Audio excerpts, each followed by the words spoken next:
This is episode number 306 of the Life, Strength, and Health podcast. Kim here. Thank you for joining me.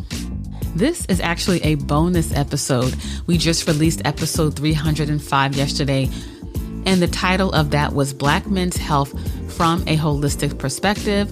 And it was actually a lecture that Jamal recently had that we decided to share on the podcast because it was so much great information that we felt needed to be shared and that could help so many people.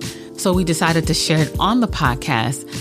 There was a part of the lecture that we did not share because it was actually a Q&A section with some of the brothers, and they had some great questions that Jamal answered. And actually, the Q&A part seemed longer than the actual lecture, which was great because it's always good to get feedback, and people generally have layers and they want to kind of deep dive and have specific questions. So Jamal had a Q&A session afterwards, and I wanted to share some of the information. Of course, we want to respect the privacy of the brothers that attended the lecture. So what I am going to do is I'm going to ask the questions myself so you don't know who the people are. And then I'm going to play Jamal's response because there were so many additional golden nuggets that was in the Q&A section. And we decided to share it in this bonus episode. So without further ado, let's dive into this episode. Question 1. What impact does undigested foods have on our health and our body? That goes back to, that will fall under the category of detoxification and the importance of cleansing your body. So we spoke about, or I spoke about earlier, that there are different types of detoxes. So for example, you can detoxify your liver. That's real. The liver is one of the most important areas that you want to detoxify because your liver is the filter for your body. Everything that goes into your body, it has to go through your liver at some point, right? And just like a filter on your car, your filter can get dirty, it can get congested, and when that happens, it's going to affect how your body does at cleansing. Your intestines, your colon that you're speaking about, also a very important piece of the puzzle, because when it comes to the intestines and it comes to your health overall, there's a saying, people say you are what you eat, but it's really about you are what you actually digest and absorb. So because of our diets and the way that we eat, a lot of times our bodies don't break down properly the foods that we eat, and it gets impacted in our intestines. It gets impacted in our digestive tract, and we don't absorb this nutrition the way that we're supposed to. And it actually sits there, and it actually rots, and it actually causes trouble within our digestive tract, right? So one big piece of the puzzle when it comes to your overall health is the health of your colon, the health of your gut. 80% of your immune system is actually in your gut. So right now we're in this COVID crisis right now, and outside of the vaccinations, one of the things that's really high right now is supplements, vitamin C, echinacea, zinc, D, right? All of these things are flying off the shelf. All of these things are sold out because people are trying to find ways to boost their immunity. But if 80% of your immune system is in your gut, then most of your energy should be going to restoring your gut health, right?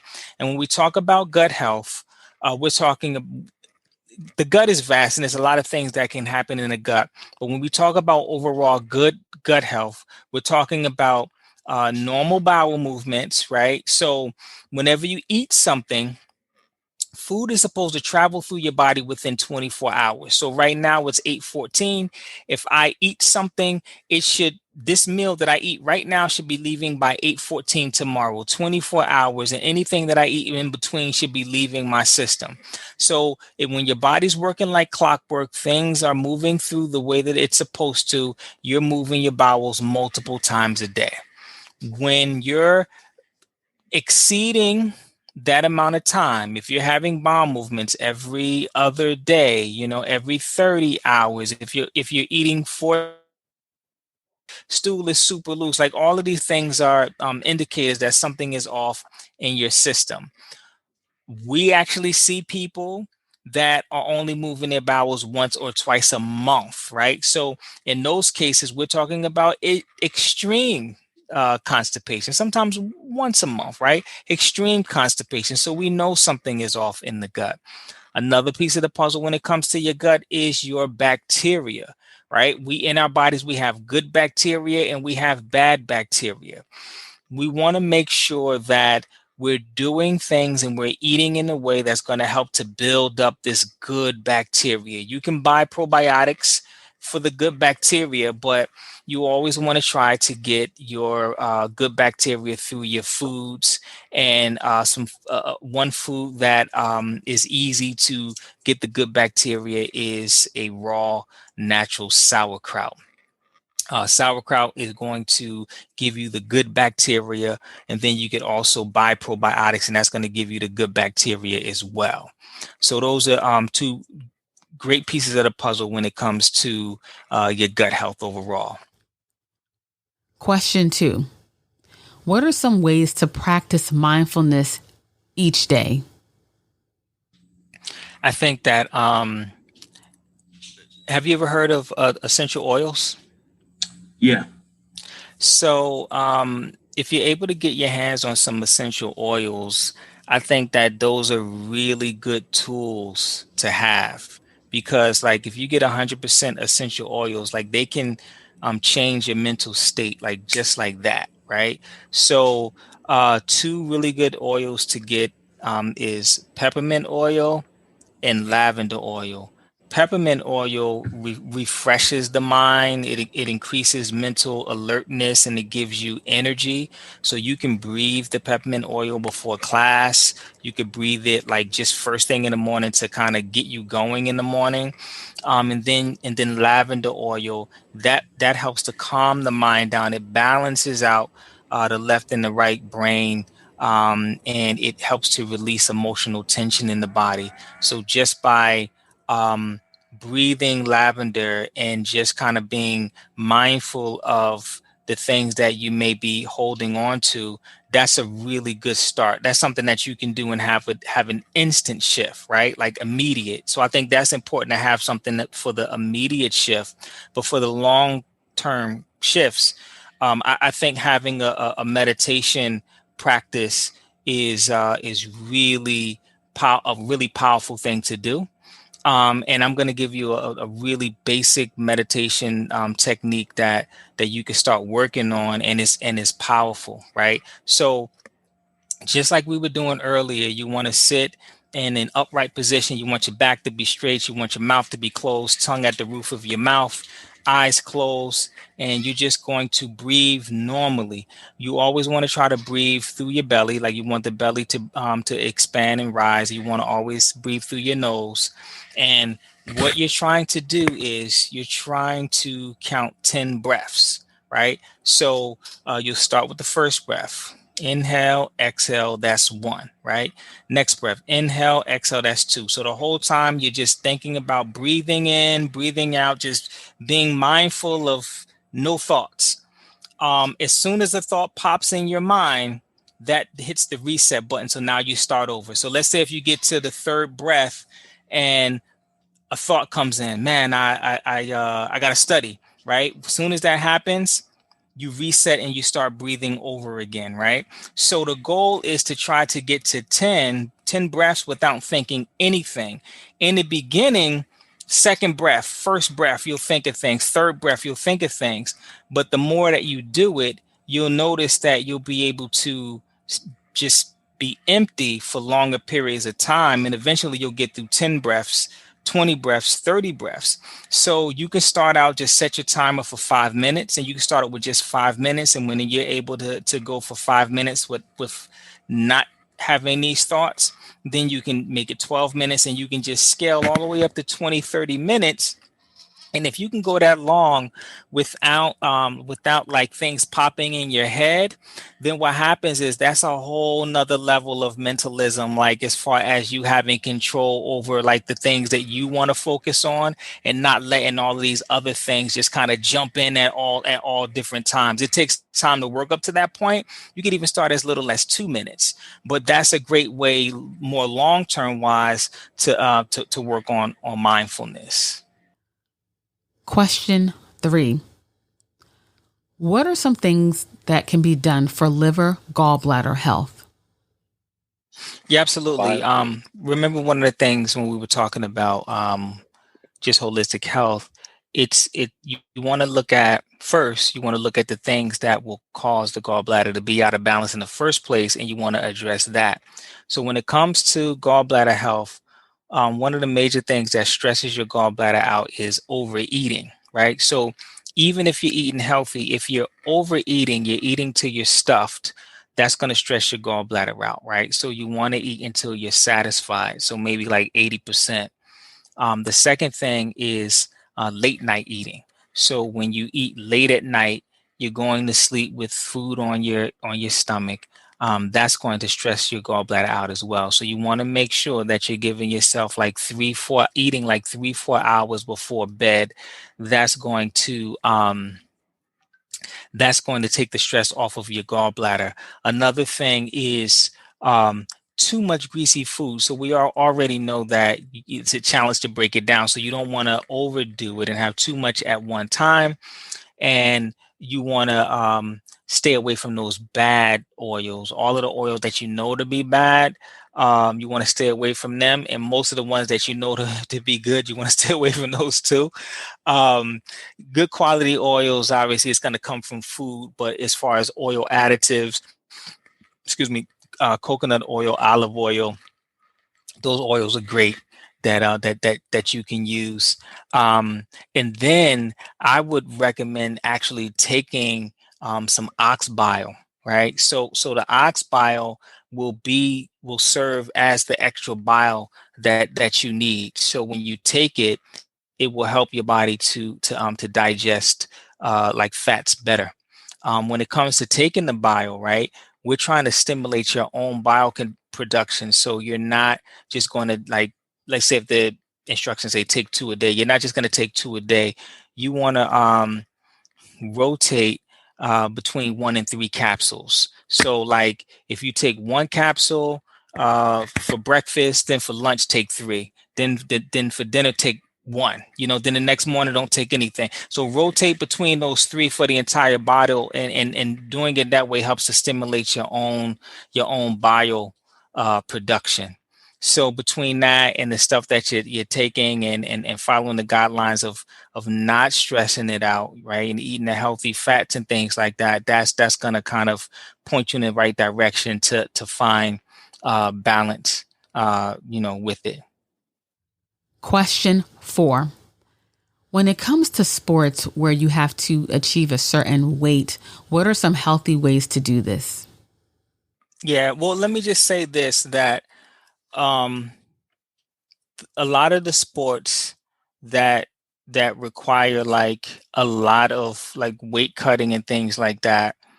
Um, I mean, it is what it is, like, because you have to meet a certain weight class, but you want to try to find the balance of not having like so much weight to actually cut, right? So you have to find like whatever that is for you, but you don't want to keep doing. I don't know how often you're competing, but you don't want to keep going like shooting up and down. Like when we're younger and we're in those types of sports, like our body can handle it, but as we get older and you have to keep coming up and down, it really starts to mess with our metabolism overall. I mean, one of the things that there's this it's called the brain gut connection. So when the gut is out of balance, it's impossible for the brain to be balanced. And then you are already noticing the gut that you mentioned, right? So that's all indicators of the gut. So that lets you know what you need to work on. You need to work on your gut health and just trying to eat really clean, getting more of those good fermented foods in your diet, and just start to shift your weight to see like what's a realistic weight for you. But that's something to think about, like wherever weight you want to get close, like whatever weight you want to compete at, you just want to get close to being that way all the time. I was just looking, excuse me, I was just looking at a Roy Jones interview, and I don't know if everyone follows Roy Jones or anything like that, but there was this one time where he had went up to heavyweight and he put all of this weight on. He was huge and he looked good though. He put all of this weight on, and he felt great. And then he got like this big like money fight in a much lower class, and he dropped all of that weight to get down to the class. And then when he dropped all of that weight, like he never was the same. Like he never physically recovered from dropping all of that weight. Like he was never the same after that, you know. So it like over time it just starts to affect our metabolism differently, especially as we get older and our bodies aren't balanced or respond in the way that it used to. So you just want to be mindful of that, like that yo-yoing and trying to find the balance. And yeah, definitely we, you know, if you want to go in more details privately, we can. Question 5. What time should we stop eating? That's a really good question. A lot of times these rules are more like rules of thumb. It's just kind of like if everyone followed these guidelines, you'll be okay type of thing. But it really comes down to the individual, and it all depends on what time you go to bed, right? So like let's say if 7 is the cutoff, right? They say, oh, don't eat after 7. So you're eating at 7, right? But you're going to bed at 7:30. Like that's a problem. That's a problem because you're going you're going to bed with food on your stomach. I think um ideally, to individualize it a little bit, you want to try not to eat within like 3 hours of bedtime. 4 hours is even better, right? So if you're not eating within 3 to 4 hours of bedtime, you can't go wrong. Like at the minimum 2 hours, right? But if you're not eating within 3 to 4 hours of bedtime, your digestion will be fine, your metabolism will be okay. But with that being said, your digestive system is stronger when the sun is strong. Like so, we as long as there's sunlight, like noon, for example, our bodies are strong. Our digestive system is strongest, right? So on the shorter days, we kind of lose some of that, right? Because technically, with some people, so if we're going on these sun cycles, like as the days get shorter, like at the end of the day, we're supposed to like slow down. So you know, our digestion is affected by that. So you know, if you want to be technical about it, you can eat a little earlier during the winter seasons. But at the end of the day, as long as you're giving yourself that good, you know, 2 3 hour window before bed, you'll be fine. Question 6. What are some basic foods that we should have? I've learned to, you know, shop at a couple of different places. Um, I like Trader Joe's because Trader Joe's they have a lot of good quality food, and they offer it inexpensively, right? I always shop at Trader Joe's. I went away to Florida, and they didn't have Trader Joe's in my area. They only had a Whole Foods. So I went to Whole Foods and bought all of the same stuff that I buy from Trader Joe's, and my bill literally was double, right? I doubled my bill eating at Whole Foods that time I was away. So it makes that big of a difference shopping at a Trader Joe's. So I only go to like a Whole Foods for specialty items, things that I can't get at Trader Joe's or somewhere else. I'll go there to get them. So I think it's being mindful of where you can get things for what. And I know it's like extra work, but just being mindful of budget and trying to be healthy at the same time. Sometimes you gotta kind of shop around a little bit, and you just got your rotation. Like I get some of my things from Costco. You know, like they sell these huge huge bags of frozen veggies, like enormous, so I'll get my frozen veggies from Costco's, right? So I get my animal foods directly from the farm, right? And you cut the middleman out, right? So and they deliver. So you got to have your rotation of places that you order from and that you get to be not only economical but to get like the best quality foods as possible. But I'm gonna work on that list though. I accept that charge. I think that's great. Question 7. Is there such a thing as having too much fruit? Yeah, I think that's a great question.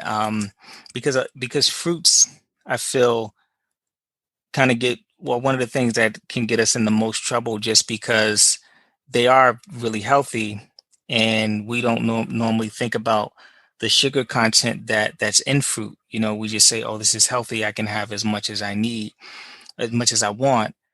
But it's two things that we want to think about. One is the sugar that's in fruit along with all of the other sugar that we have in our diet, right? So we live in a society where we're over sugared, like we over sugar everything, like even things that we don't know is sugar turns into sugar. So it's like when we take all of those things and accompany with the fruit, it can be a lot of sugar.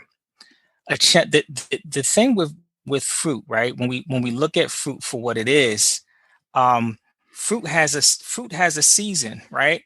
So like bananas, for example, being that you brought up bananas have a season. So there are times where bananas are in season and you can enjoy bananas, and then there is times where bananas is out of season and you can't get bananas under normal circumstances. We can't get bananas. Like even if you live in a tropical place, like it's still like fruits still have seasons, right? So what we do is because of technology now, like if bananas are out of season here, we can get them from Costa Rica, right? We can get them from all over the world, fruit from everywhere, and we can have fruit at any time of the year when under natural circumstances we cycle in sugar into our diets, and then there are times of the year where we don't have any and we allow our bodies to recover, right? So it's important to think like that there's time that you'll have more and there's times that you should have less. So what I tend to tell people is as it starts to get colder in your climate, right, or as things go out of season in your climate, you should be slowing down on those things because this is the time that you should be giving your body a break from so much sugar. So in the winter there is no fruit in the winter available like in our climate, right? If you live somewhere it might be, right? But it's not here. So if there's no fruit here, you should be having it more sparingly and not eating it as often. And that's one of the reasons why diabetes is so high in our society. That's why it's so high with Black people. That's why it's so high with the brothers, because we're over sugaring ourselves because we're using technology to kind of cheat the process in a sense. So I definitely recommend being mindful of that. Then when the spring comes and the fruit are back in the summer, you can indulge and enjoy, and then you get two seasons kind of where you're falling back on them. So that's something to think about. And the last and final question is, what is the importance of building a connection with our food? That's one of the things that I'm really big on right now is just having that building a real strong connection with your food and being connected to your food, and that starts with starting to pay attention to your body and just understanding your own individual needs because that's going to be different for everyone. So to answer your question, there are so many different drinks, so many different like tonics and foods and things that we can take that has different types of effects on us in so many different ways, but it's just so um, individualized, right? So we need to really explore at this stage of your life, um, what are your needs, right? What are your concerns? And then from there, we can use the right like foods, tonics, drinks, smoothies and things like that to really dial in to what it is that your body is asking for. So yes, but I can't make an exact recommendation, because we really have to see what it is that that you need. So that is the conclusion of this episode. As I mentioned in episode 305, this lecture was online. So there is a visual component to the lecture, which really drives home the point. So I'm going to list that YouTube video in the show notes page of this episode if you wanted to watch the lecture. The show notes page for this episode is lifestrengthandhealth.com/306. That's lifestrengthandhealth.com/306. And before I go, if you are ready to prioritize your health, or if you need assistance with your health, then we would love to work with you. Everyone's health journey is different. Everyone's nutritional requirements and needs are different. And a lot of time could be spent trying to guess and try different things. But we're here to simplify or help to simplify that process for you. And we would love to work with you. We take pride with supporting our clients, educating, providing accountability, and support, and giving you clarity on maybe health challenges that you may be experiencing, but from a holistic perspective. So if you would like to learn more about how we help people, or if you would like to schedule an appointment, just go to lifestrengthandhealth.com/schedule. So thank you for listening. Stay tuned for the next episode. And until next time, live healthier.